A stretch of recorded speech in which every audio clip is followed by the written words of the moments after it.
मुराद वो भी आ जाती है जब हम किसी शख्स को देखकर जस्ट दूसरे शख्स को बताने के लिए आईब्रो से भी इशारा करते हैं कि उधर देखो वो कैसा लग रहा है। चिट चैट और गॉसिप के नाम पर जो चलती हैं चीजें, ये गीबत नहीं आती। बारे में सोचा ही नहीं जाता कि वो चुगलखोर है कौन। चुगलखोर वही है जो गीबत करता है लोगों की, लोगों के बारे में बात करता है उनकी गैर मौजूदगी में, जो कि उनको नापसंद हो। नबी करीम सल्लल्लाहु अलैहि वसल्लम ने फरमाया है, ला यदखुलुल जन्नत नम्माम। अस्सलामु अलैकुम व रहमतुल्लाहि व बरकातुहू। अऊज़ु बिल्लाहि मिनश शैतानिर रजीम। बिस्मिल्लाहिर रहमानिर रहीम। वैलुल लिकुल्लि हुमाज़ातिल लुमज़ा। ये आयत सूरत हुमज़ा की पहली आयत। सूरत हुमज़ा एक मक्की सूरत है जो नबी अकरम सल्लल्लाहु अलैहि वसल्लम पर मक्का मुकरमा में नाज़िल हुई थी। वैल कहते हैं हलाकत को, तबाही को, बर्बादी को। जहन्नम की एक घाटी का नाम भी वैल है। शदीद अज़ाब का ऐलान। लिकुल्लि हर एक के लिए, यानी हर एक शख्स के लिए वैल है। हुमज़ा जो कि ऐब जो है, लुमज़ा तानाज़न है।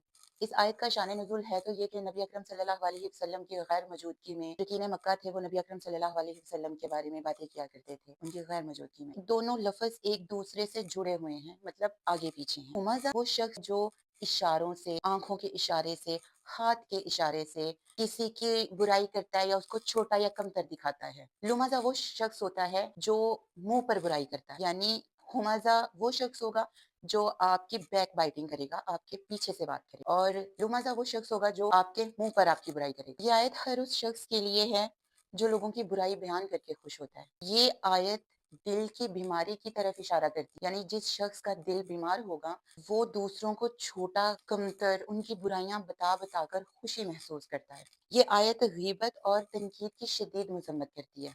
अल्लाह ताला ने वैल से शुरू किया है इस आयत को, जो कि बड़े बड़े गुनाहों के लिए इस्तेमाल की गई है। जैसे सूरतुल मुतफ्फिफीन में वैलुल लिल मुतफ्फिफीन, वैल है नाप तोल में कमी करने वालों के लिए।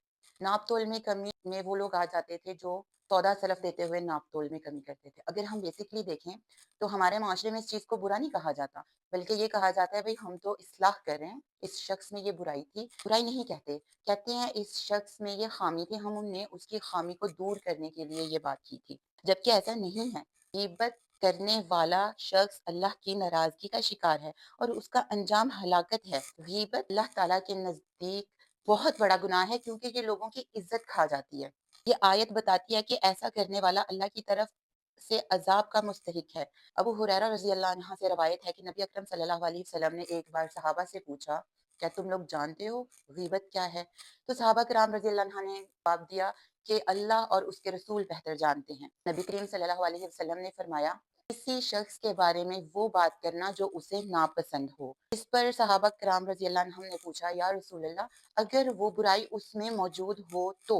नबी अकरम सल्लल्लाहु अलैहि वसल्लम ने फरमाया, अगर वो बुराई मौजूद है तो वो गीबत है, अगर वो बुराई मौजूद नहीं है तो वो बुहतान है। गीबत ऐसी चीज है जो कि सच भी हो तब भी उसको बयान करने में गुनाह है, और झूठ हो तो वो तो बुहतान बन जाता है।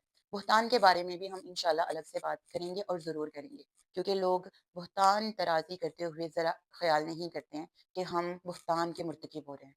नबी करीम सल्लल्लाहु अलैहि वसल्लम ने फरमाया है, ला यदखुलुल जन्नत नम्माम, यानी चुगलखोर जन्नत में दाखिल नहीं होगा। चुगलखोर के बारे में सोचा ही नहीं जाता कि वो चुगलखोर है कौन। चुगलखोर वही है जो गीबत करता है लोगों की, लोगों के बारे में बात करता है उनकी गैर मौजूदगी में, जो कि उनको नापसंद हो।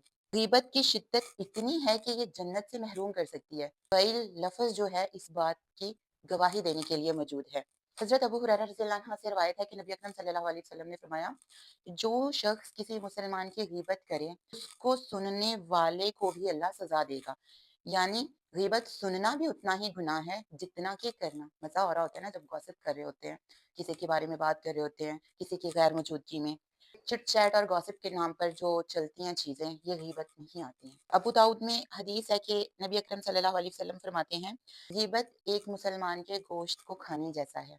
कई जगह पर यह भी रवायत आती है कि नबी करीम सल्लल्लाहु अलैहि वसल्लम ने फरमाया है, गीबत ऐसी है जैसे किसी मुर्दार का गोश्त खाना। अगर हम इसको रिलेट करें तो इस हदीस से हमें ये चीज़ पता चलती है कि जिस शख्स की गिबत की जा रही होती है वो वहाँ पर मौजूद नहीं होता, वो अपना दफा नहीं कर सकता।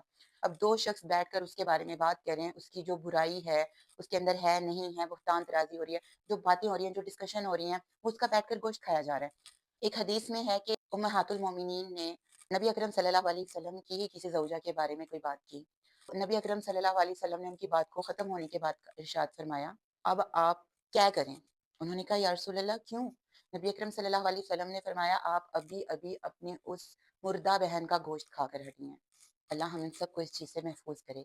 आजकल माशरे में ये जो चीज़ आम है, इस चीज़ को गुनाह नहीं समझा जाता। मेरी आप सबसे दरख्वास्त है कि आप जब बैठते हैं, महफिल लगाकर बैठते हैं, तो कोशिश किया करें कि वहाँ उस शख्स की बात ही ना हो जहाँ पर वो गैर मौजूद है।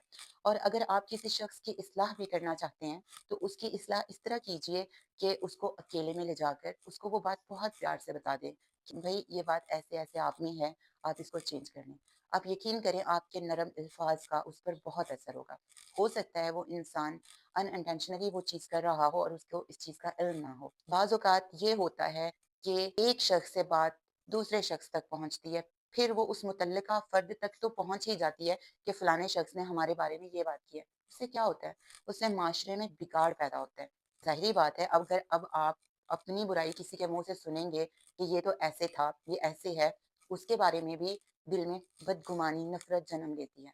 इस तरह फिर हम एक-दूसरे से रिश्तों में कट जाते हैं। नबी अकरम सल्लल्लाहु अलैहि वसल्लम ने इस चीज़ की शदीद मज़म्मत की है।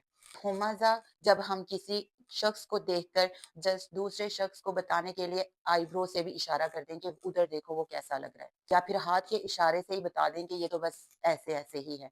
दूसरी चीज़ आ जाती है, हम किसी इंसान को किसी बुराई में मुलव्वस देखते हैं, हम उस बुराई को देखकर छोड़ते नहीं हैं। ये नहीं कहते कि हम इस पर पर्दा डाल दें। नबी अकरम सल्लल्लाहु अलैहि वसल्लम से एक हदीस कुदसी मरवी है, जिसमें नबी अकरम सल्लल्लाहु अलैहि वसल्लम ने फरमाया कि अल्लाह ताला क़यामत के दिन एक शख्स को अपने पास बुलाएँगे और ऐसे पर्दा हाइल कर लेंगे। उस शख्स से हम कलाम होंगे, लेकिन दुनिया से उसको छुपा लेंगे। उसको इंतहाई प्यार से पूछेंगे, तुमने ये गुनाह किया था ना? तुमने ये भी गुनाह किया था ना?